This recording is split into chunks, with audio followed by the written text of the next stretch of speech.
Sekitar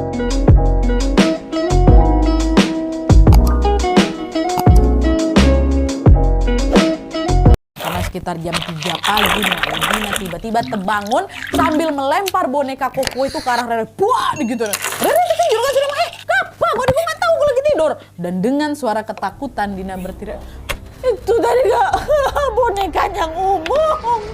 Bonekanya ngomong tadi. Hai, wassalamualaikum warahmatullahi wabarakatuh. Terima kasih sudah klik video ini. Oke, jadi di malam Jumat ini seperti biasa aku akan kembali lagi menceritakan kisah horor Wawa part 107. Kalau kemarin kita udah ngebahas tentang sosok pocong yang minta tolong dibukain tali pocongnya, di KHW malam ini agak sedikit berbeda, Wak. Bukan tentang hantu berwujud menyeramkan macam pocong, kuntilanak dan kawan-kawannya, itu bukan. Melainkan kisah arwah yang masuk ke dalam boneka.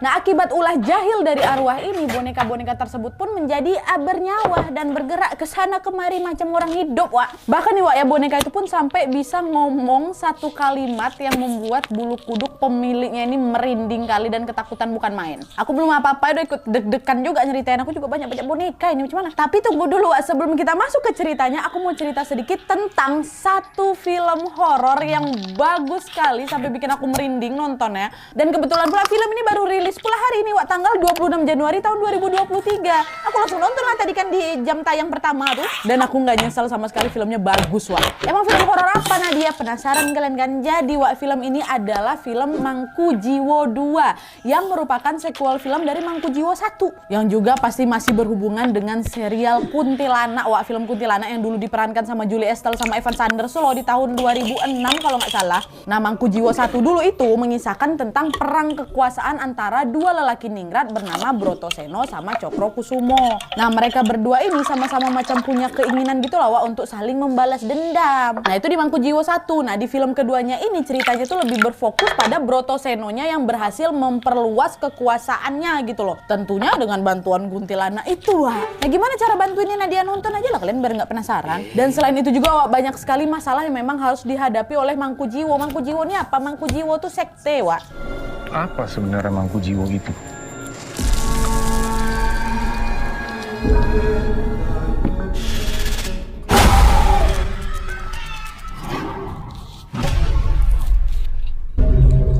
Nama sekte Mangkujiwo gitu.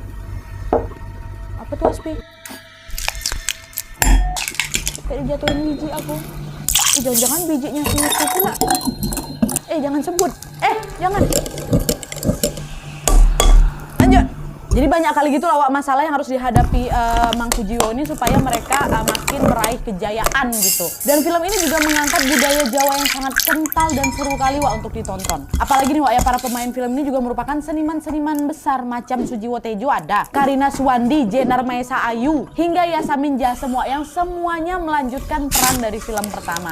Intinya dari plot ceritanya sampai acting para pemain itu betul-betul perpaduan yang lumayan epic menurut aku. Kalian bisa langsung booking tiketnya dan tonton filmnya di bioskop terdekat hari ini, Wak, ya. Pastikan ajak teman, pacar kalian, suami kalian, mama, bapak kalian semua nonton film ini. Dijamin gak bakal nyesal kalian, Wak. Percayalah. Nah, setelah aku nonton Mangkujiwo 2 kan aku jadi semangat lah ini nyeritain kisah horor Wawa lagi. Soalnya biar sekalian gitu, Wak, seramnya dua-duanya sama-sama bikin merinding. Nah, jadi tanpa berlama-lama kita langsung masuk aja ke ceritanya ya. Check it out.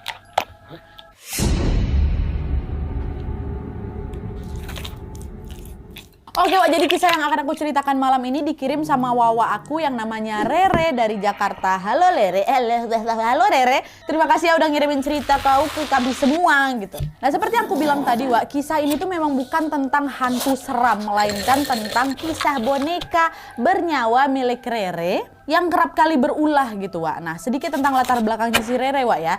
Jadi Rere ini adalah anak pertama dari 3 bersaudara. Dia ini punya adik perempuan yang umurnya 7 tahun lebih muda dari si Rere, namanya Dina. Dan adik bungsunya laki-laki, Wak, baru berusia 12 tahun namanya Tony. Nah, sehari-hari, Wak, Rere ini bekerja sebagai karyawan di sebuah perusahaan di Jakarta. Nah, Rere ini udah bekerja di kantor tersebut kurang lebih 7 tahun gitu lah, Wak. Makanya nggak heran alhamdulillah pada saat ini Rere sudah memegang posisi yang cukup cukup penting lah gitu di kantornya. Dan sejak 3 tahun terakhir, Dina, adik keduanya si Rere itu juga bekerja di kantor yang sama si Rere. Nah tapi Wak, meskipun kakak beradik ini bekerja di kantor yang sama, Rere sama Dina ini ngekos di lokasi yang berbeda. Memang mereka ini sengaja ngekos gitu Wak, biar deket gitu loh kalau mau ke kantor, nggak perlu bolak-balik ke rumah mereka lumayan jauh dari kantor itu. Tapi nggak tinggal satu kos, pisah nih. Nah hingga akhirnya di awal tahun 2020 lalu pandemi kan datang tuh melanda kita tercinta ini, dimana kantor mereka pun mulai mewajibkan karyawannya untuk WFH dengan sistem kerja remote. Nah di sini lah Wak, beban kerja yang biasanya memang diselesaikan dengan lancar di kantornya perlahan pun mulai berubah. Apalagi bosnya Rere sama Dina ini, kata Rere macam nggak percaya gitu loh Wak sama karyawannya. Setiap saat dia selalu ngechat kami satu-satu sama dia dan nge-request permintaan yang memang yang aneh-aneh gitulah. Makanya Rere sama Dina ini sering sekali harus standby di depan laptop dari jam 9 pagi sampai jam 2 malam Wak. Sampai jam 2 malamnya masih ditanyain soal kerjaan sama bosnya tuh. Nah dari situlah, daripada mereka harus bekerja sendiri-sendiri dan sama-sama begadang sampai pagi atau pulang juga ke rumah dan mengganggu jam istirahat orang tua mereka, jadilah dari sana Rere sama Dina pun memutuskan untuk ngekos bareng lah itu di lokasi yang sama. Udah lah dek, kita ngekos bareng aja lah, susah kayak gini begadang sendiri-sendiri, aku takut pulang malam-malam, kata si Rere sama Dina juga kayak gitu. Udah lah tuh, setelah beberapa hari mencari kosan yang pas, Dina pun akhirnya, adiknya nih ya, Dina pun akhirnya secara sepihak memilihlah salah satu kosan yang berada di sebuah komplek gitu Wak. Nah komplek tersebut berisi rumah-rumah besar yang memang ternyata adalah kos-kosan eksklusif dan juga memiliki fasilitas cukup lengkap. Akan tetapi Wak, karena memang pandemi, dimana pada saat itu banyak kali PHK karyawan dan juga sebagian besar perantau memilih pulang kampung, kos-kosan yang ada di sana pun yang ditinggalkan lah sama penghuninya. Bahkan ada juga kosan yang betul-betul kosong melompong, nggak ada penghuninya sama sekali. Nah pada saat memilih kosan itu Wak, Dina ini langsung memutuskan pindah ke kosan baru tersebut tanpa diskusi dulu sama kakaknya si Rere ini. Dina cuma bilang, Mbak aku udah dapat kosannya ya, besok kita langsung pindah, kata si Dina. Nah Rere yang pada saat itu memang nggak mau ambil pusing juga ya, langsung diiyain aja gitu ajakan si Dina Wak. Karena si Rere juga udah percaya kali sama adiknya, pasti bagus lah itu kosan dipilih sama si Dina nih. Nah dah lah tuh, sampai akhirnya hari kepindahan ini pun tiba Wak. Mereka mulailah mengemas-ngemas barang dan mengirimnya ke kosan baru itu. Dan ketika sampai di kosan baru tersebut, sebetulnya si Rere ini udah agak sedikit bertanya-tanya, kok sepi kali daerah sini deh. Tapi lagi-lagi Rere ini ingat betul karakter adiknya yang bisa dibilang lumayan perhitungan dia itu Nadia. Jadi sebisa mungkin dia ini pasti akan mencari kosan yang punya fasilitas wifi sama kamar mandi dalam, tapi harganya murah. Dan akhirnya barulah ketemu kosan ini. Padahal kalau menurut Rere pribadi Wak, sebenarnya aku lebih suka tinggal udah aku pilih aja apartemen gitu kan. Atau kontrak rumah yang memang fasilitasnya lengkap, kita punya tetangga kiri kanan gitu. Tapi karena memang udah kosan itu udah terlanjur dipesan sama si Dina, ya udahlah Rere pun mau nggak mau menyetujui karena dia nggak mau juga macam berdebat gitu sama adiknya. Nah sebelum masuk lebih jauh ke ceritanya Wak, biar kita semua sama-sama paham ya, aku kasih dulu informasi sekilas tentang karakter Dina nih Wak, adiknya si Rere ini. Jadi menurut Rere, sewaktu kecil Dina ini pernah mengalami sakit parah gitu loh Wak, dan hampir meninggal dunia atau non-death. Nah hal ini pula lah yang kemudian mempengaruhi karakternya si Dina. Sejak saat itu Wak, Dina ini tumbuh menjadi anak yang pemurung, dia nggak banyak ngomong, bahkan cenderung juga jutek gitu loh Wak. Dia juga sering gitu loh ngediamin orang hanya karena dia ini nggak suka diganggu atau dicampuri urusannya. Nah semakin beranjak dewasa, semakin terlihatlah itu bahwa ternyata Dina ini juga ternyata cukup sensitif akan kehadiran makhluk gaib. Tapi dia nggak bisa nengok Wak, nggak bisa dia nengok secara langsung tuh. Tapi Dina ini cenderung merasa tidak nyaman atau dia bisa menjadi mulai gelisah dan menjadi nggak betah di tempat-tempat yang ada penunggunya. Nah hal ini biasanya ditunjukkan dari reaksi Dina yang jadi susah tidur tanpa sebab yang jelas. Bahkan nih Wak ya, Dina ini bisa menangis semalaman hingga pagi hari saking frustasinya dia nggak bisa tidur. Jadi kalau seandainya dia nggak bisa tidur atau dia gelisah, biasanya di tempat tuh ada penghuninya kayak gitulah. Nah singkat cerita Wak, sebulan pertama di kosan baru tersebut, Rere sama Dina mulai nyaman bekerja secara remote. Tapi Wak, memasuki bulan kedua, mulailah itu terjadi sesuatu hal yang cukup aneh pada Dina. Kalian tahu? Di momen inilah Dina hampir setiap malam gak bisa tidur Wak. Gak pernah bisa tidur. Padahal Dina ini udah mencoba segala cara tuh loh biar dia bisa tidur. Mulai dari dia pakai penutup mata lah, dia dengerin lagu meditasi yang menenangkan lah gitu, minum teh chamomile katanya yang bisa membantu relaksasi kan. Gagal semuanya, gak bisa. Dina ini tetap terjaga di tengah malam hingga pagi menjelang, selalu kayak gitu di bulan kedua nih. Bahkan Dina juga sampai pergi ke dokter loh untuk diresepin obat tidur gitu untuk bisa menghilangkan insomnianya nih. sayangnya caranya juga nggak berhasil. Dina ini tetap aja terjaga gitu Wak semalaman. Akhirnya dari situ Dina pun berhentilah minum obat tidur karena khawatir pula nanti ganggu kesehatan dia kan. Nah Rere sendiri Wak sebagai kakak sudah mencoba juga tuh beragam cara biar adiknya ini bisa istirahat di malam hari. Berbagai cara dilakukan sama si Rere Wak. Sampai adalah satu cara yang menurut Rere berhasil nih. Jadi setiap kali Dina ini mau menjamkan mata kan dia ini kayak harus nyentuh tubuhnya Rere itu loh pakai tangan kayak pakai kakinya kayak baru dia bisa tidur. Tapi hal ini pun juga nggak berlangsung lama Nat kata si Rere. Meskipun berhasil tertidur biasanya Dina ini tiba-tiba akan terbangun lagi Wak tengah malam dengan wajah pucat, napasnya terengah-engah. Pernah lah suatu malam kan aku tuh bangun juga tuh gara-gara dia terkejut. Dek kok kenapa? Aku tanya. Nggak apa-apa mbak, aku cuma mimpi buruk kata si Dina. Dan di malam-malam tersebut Wak kadang ada pula momen di mana wajah Rere ini ketendang kakinya si Dina. Waktu dibangunin, ngapa aku tendang kepala aku? Katanya aku mimpi dikejar sesuatu yang tak kasat mata kakak katanya. Intinya 5 bulan pertama tinggal di kosan itu Wak, masalah mereka ini selalu aja tentang Dina yang nggak bisa tidur ya. Nah memasuki bulan ke-6 mereka di kosan itu Wak, Rere ini tiba-tiba memiliki satu kesenangan baru yaitu mengoleksi boneka. Nah boneka yang Rere suka ini bukan boneka biasa katanya Wak, tapi boneka impor dari luar negeri, katanya juga lumayan mahal Nat harganya. Lagi suka-sukanya aku sama boneka itu kata si Rere kan. Dan boneka itu kebanyakan versinya itu ada yang bentuk anak kecil, ada yang bayi atau hewan-hewan lucu.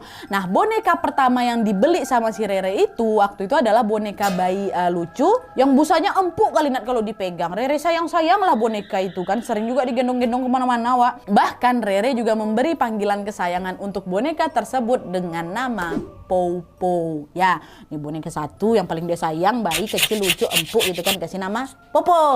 Nah kata Rere Wak, jenis boneka Popo yang dia punya itu sebenarnya versi barunya udah nggak produksi lagi. Jadi waktu itu Rere belinya second dari seorang penjual boneka di Thailand. Tapi Nat walaupun second masih bagus sekali kondisinya. Semua orang yang ngelihat Popo ini pasti langsung jatuh cinta dan mengakui kalau memang Popo itu selucu itu gitu. Termasuk si Dina. Nah dari situlah Dina mulai kepo pula nanya-nanya sama si Rere kan seputar boneka itu. Dan ketika si Dina ini tahu harga boneka tuh ternyata lumayan gitu kan, Dina ini pun langsung menyarankan, kak mending kok simpan di lemari kak biar nggak gampang kotor, sayang itu mahal-mahal kok beli katanya. Nggak mau lah aku kata si Rere, nggak mau, aku baru punya satu, pengen aku bawa kemana-mana, memang pengen aku mainkan terus kata si Rere sambil meletakkan itu boneka itu di atas tempat tidurnya. Jadi nggak ditaruh di rak kayak dia apa enggak. Nah sampailah pada suatu hari menjelang subuh Wak, Rere ini tiba-tiba terbangun dari tidurnya gara-gara dia kebelet pipis. Nah terus dia berjalanlah ke arah kamar mandi dengan kondisi kamar yang memang gelap gulita Wak. Soalnya kan mereka selalu tidur dalam keadaan lampu mati memang. Dan pas mau masuk ke dalam kamar mandi, Rere tiba-tiba terkejut dan jantungnya berdegup sangat kencang. Kalian tahu? Pada saat itu, Rere melihat boneka Popo itu sudah tergeletak di depan pintu kamar mandinya. Kok ada di sini dia? Nah meskipun kaget Wak, Rere waktu itu tetap positif thinking. Mungkin Popo ini jatuh dari ranjang aku, karena kan bisa jadi aja aku waktu tidur nggak sengaja mukul tembok katanya. Apa pula pikiran dia tiba-tiba kayak gitu Wak, saking positif thinkingnya, saking mau positif thinkingnya maksud aku. Nah habis itu sedetik kemudian Rere pun langsung membantah pemikiran, tapi mana mungkin lah kan. Bahkan kalaupun memang dia nih jatuh dari ranjang, kok bisa dia sampai ke depan kamar mandi ini? Harusnya kan di bawah ranjang aku.